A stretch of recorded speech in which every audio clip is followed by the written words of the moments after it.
आज का टॉपिक है सिनेप्स एवं सिनेप्टिक प्रेक्षण, synapse and synaptic transmission.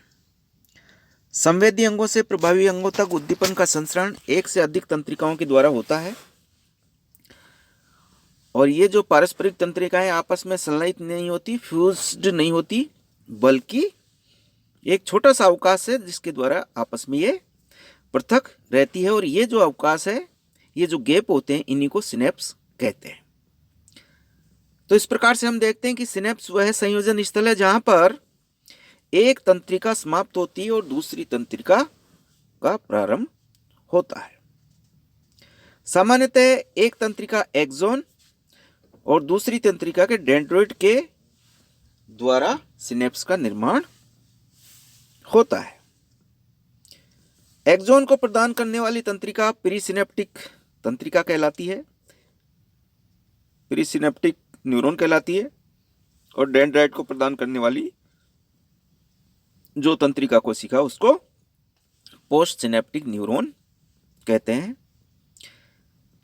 Axon की झिल्ली जो सिनेप्स से पहले उपस्थित होती है उसे प्री सिनेप्टिक मेम्ब्रेन कहते हैं, और डेंड्राइट की झिल्ली जो सिनेप्स के बाद में उपस्थित होती है उसे पोस्ट सिनेप्टिक मेम्ब्रेन कहते हैं।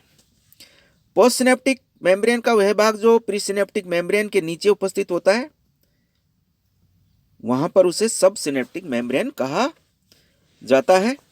और प्री सिनेप्टिक और पोस्ट सिनेप्टिक जो मेम्ब्रेन है उनके बीच में 10 से 20 नैनोमीटर का अवकाश पाया जाता है, गैप पाया जाता है। और ये जो गैप है, कुछ सिनेप्स में इंटरसिनेप्टिक फिलामेंट्स भी पाए जाते हैं जो एक्सोन और डेंड्रोइड की जो झिल्लियां उनको जोड़ने का काम करते हैं। और कुछ कशेरुकी प्राणियों में सिनेप्स में तंतुओं का बना हुआ सिनेप्टिक जाल भी पाया जाता है।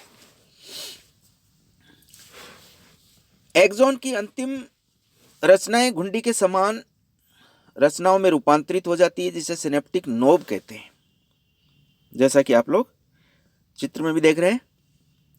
और इसका आकार जो है 0.5 से लेकर 2 माइक्रोन तक होता है। और इसमें एसिटाइल कोलिन युक्त छोटी छोटी वेसिकल्स पाई जाती हैं, पुटिकाएं पाई जाती हैं, जिनका व्यास 20 से 65 नैनोमीटर तक होता है। और इनके ऊपर एक मेम्ब्रेन पाई जाती है जो 4 से 5 नैनोमीटर मोटाई की होती है। सिनेप्टिक नोब में, जैसा कि आप लोग चित्र में भी देख रहे हैं, माइटोकॉन्ड्रिया पाए जाते हैं। और प्रत्येक जो नोब है उसमें 4 से लेकर 9 तक इनकी संख्या हो सकती है। और माइटोकॉन्ड्रिया जो है वो न्यूरोट्रांसमीटर के संश्लेषण और निर्मुक्ति में ऊर्जा प्रदान करते हैं। एक सिनेप्स के क्रियात्मक लक्षण क्या होने चाहिए? तो जो सिनेप्स होता है उसमें निम्न प्रकार के क्रियात्मक लक्षण अर्थात फंक्शनल प्रॉपर्टी पाई जाती है। नंबर 1, सामान्यतः सभी सिनेप्स एक दिशा में काम करते हैं, यूनिडायरेक्शनल होते हैं। इनका उद्दीपन का संचरण एक तंत्रिका के एक्सोन से दूसरी तंत्रिका के डेंड्रोइड के तरफ होता है, और इसे ही हम लोग लॉ ऑफ फॉरवर्ड कंडक्शन कहते हैं। अग्र चालकता का नियम इसको कहा जाता है। लेकिन कुछ सिनेप्स ऐसे भी हैं जहां पर उद्दीपनों का जो संचरण है वो बाई डायरेक्शनल भी होता है, दोनों तरफ भी होता है। दूसरा लक्षण, सिनेप्स में आवेगों के संकलन और संदमन का गुण पाया जाता है। कहने का मतलब, जो इंपल्स है उनको इकट्ठा किया जा सकता है, उनको थोड़ा डिप्राइव भी किया जा सकता है, संदमन उनका किया जा सकता है। तीसरा, सिनेप्स द्वारा तंत्रिकीय आवेगों के कन्वर्जेंस और डाइवर्जेंस का कार्य भी हो जाता है। चौथा है, तंत्रिकीय आवेग के एक्सोन से डेंड्रोइड तक स्थानांतरित होने में सिनेप्टिक विलंब या सिनेप्टिक डिले पाया जाता है। सिनेप्स उद्दीपन के प्रसरण केंद्र के साथ साथ समाकलन अर्थात इंटीग्रेटर का भी कार्य करते हैं। और लास्ट में जो लक्षण है, सिनेप्स की कार्यकी पर रासायनिक पदार्थों का प्रभाव अलग अलग प्रकार से होता है। कुछ पदार्थ ऐसे हैं जिनके कारण सिनेप्स की क्रियाशीलता बढ़ जाती है, और कुछ पदार्थ ऐसे हैं जिनके कारण इनकी क्रियाशीलता कम हो जाती है। उसके बाद में सिनेप्स के प्रकार, टाइप्स ऑफ सिनेप्स। आपस में जुड़ने की प्रकृति अर्थात कनेक्शन या संयुग्मन की प्रकृति के आधार पर सिनेप्स दो प्रकार के हैं। पहला है न्यूरल सिनेप्स। इस प्रकार के सिनेप्स एक तंत्रिका के एक्सॉन और दूसरी तंत्रिका के डेंड्रोइड के बीच में डेवलप होते हैं, विकसित होते हैं। और ये किस प्रकार के हो सकते हैं? ये हो सकते हैं एक्सोसोमेटिक सिनेप्स हो सकते हैं, अर्थात इस प्रकार के सिनेप्स का निर्माण एक तंत्रिका के एक्सॉन और दूसरी तंत्रिका के साइटोन या सोमा के बीच में होता है। ये दूसरे प्रकार के हो सकते हैं एक्सोडेंड्रिटिक सिनेप्स, अर्थात इस प्रकार के सिनेप्स का निर्माण एक तंत्रिका के एक्सॉन और दूसरी तंत्रिका के डेंड्रोइड के मध्य होता है। और ये तीसरे प्रकार के हो सकते हैं एक्सोनिक सिनेप्स, अर्थात इस प्रकार का सिनेप्स जो सिनेप्स और दो प्रकार के साइटोन या सोमा के बीच में होता है। अब दूसरे प्रकार के जो सिनेप्स हैं वो है न्यूरोमस्कुलर सिनेप्स, अर्थात इनका निर्माण एक तंत्रिका के एक्सॉन और मांसपेशी के पेशी तंतु के बीच में होता है। अगर हम लोग संरचना और कार्य की दृष्टि से देखें तो यहाँ पर भी दो प्रकार के सिनेप्स पाए जाते हैं। पहला है इलेक्ट्रिकल सिनेप्स और दूसरा है केमिकल सिनेप्स। पहला इलेक्ट्रिकल सिनेप्स। इस प्रकार के सिनेप्स में आयनिक करंट का प्रवाह एक कोशिका से दूसरी कोशिका में गैप जंक्शन के द्वारा होता है। प्रत्येक गैप जंक्शन में सैकड़ों की संख्या में प्रोटीन रचनाएं पाई जाती है जिनको कनेक्शन कहते हैं। और कनेक्शन जो है एक प्रकार के टनल का निर्माण करता है जो दोनों कोशिकाओं के साइटोसोल को आपस में जोड़ने का कार्य करता है। और इस प्रकार के जो सिनेप्स मुख्यतः अनैच्छिक पेशियों में पाए जाते हैं, जो हृदय पेशियां हैं उनमें पाए जाते हैं। और इस प्रकार के जो सिनेप्स हैं इनमें संचरण की गति रासायनिक सिनेप्स की तुलना में तेज होती है।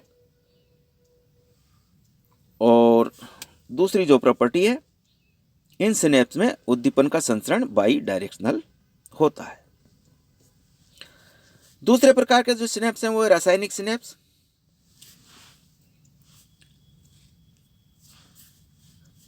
रासायनिक सिनेप्स में प्री सिनेप्टिक और पोस्ट सिनेप्टिक जो झिल्लियां एक दूसरे के नजदीक होती है, लेकिन ये 20 से 50 नैनोमीटर छोटे सिनेप्टिक क्लेफ्ट के द्वारा आपस में पृथक रहती है। और इस अवकाश में बाह्य कोशिकीय तरल उपस्थित होता है।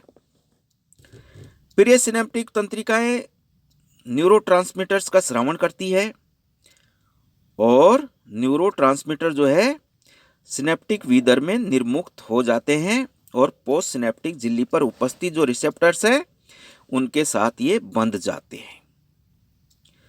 डेंड्राइट की झिल्ली में एक प्रकार का ग्रेडेड पोटेंशियल विकसित हो जाता है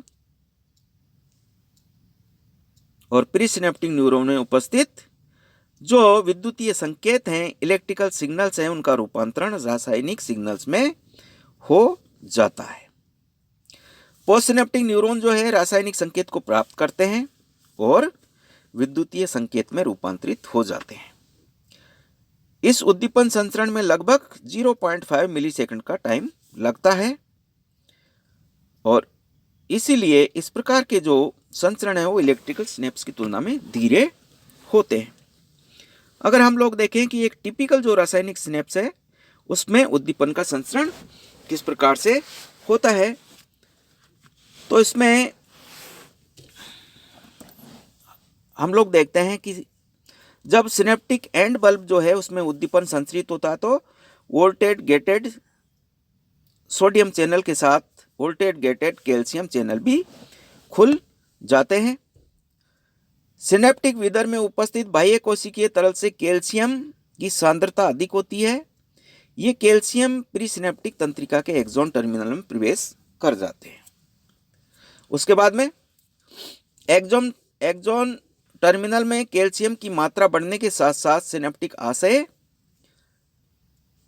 एक्सोसाइटोसिस द्वारा न्यूरोट्रांसमीटर का स्रावण करता है और ये न्यूरोट्रांसमीटर सिनेप्टिक विदर में विसरित होने के पश्चात पोस्ट सिनेप्टिक मेम्ब्रेन में उपस्थित ग्राही के साथ बंधित हो जाते हैं और ये ग्राही आयन चैनल प्रोटीन के एक उप इकाई के रूप में उपस्थित होते हैं।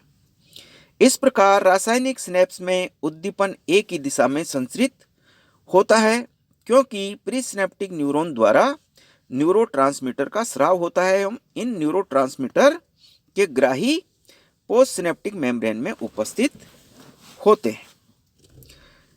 न्यूरोट्रांसमीटर के कारण पोस्ट सिनेप्टिक झिल्ली में उपस्थित ग्रेडेड पोटेंशियल एक्साइटेटर या इनिबिटर के प्रकार का होता है। यदि डेंड्राइट की झिल्ली विध्रुवित हो जाती है अर्थात डिपोलराइज हो जाती है तो यह विभव उत्तेजक प्रकार का होगा और इसे उत्तेजक पोस्ट सिनेप्टिक विभव कहते हैं। Excitatory post synaptic potential EPSP, याद रखें EPSP। और EPSP की उत्पत्ति जनरली जो है कैटाइंस चैनल के खुलने के कारण होती है और इन चैनल्स में Na+, K+ और Ca2+ का प्रवाह अधिक होता है, जिसके कारण पोस्ट सिनेप्टिक मेम्ब्रेन में EPSP की उत्पत्ति होती है। और यदि न्यूरोट्रांसमीटर के कारण डेंड्राइट की झिल्ली हाइपरपोलराइज हो जाती है, अति ध्रुवित हो जाती है, तो यह विभव जो है इनिबिटरी प्रकार का होता है, अवमंदक प्रकार का होता है, क्योंकि डेंड्राइट की भीतरी सतह की ओर अधिक ऋणावेशित हो जाती है एवं तंत्रिका में उद्दीपन की उत्पत्ति और कठिन हो जाती है और हाइपरपोलराइजेशन के कारण उत्पन्न उद्दीपन अवमंदक पोस्ट सिनेप्टिक विभव inhibitory post synaptic potential IPSP कहलाता है।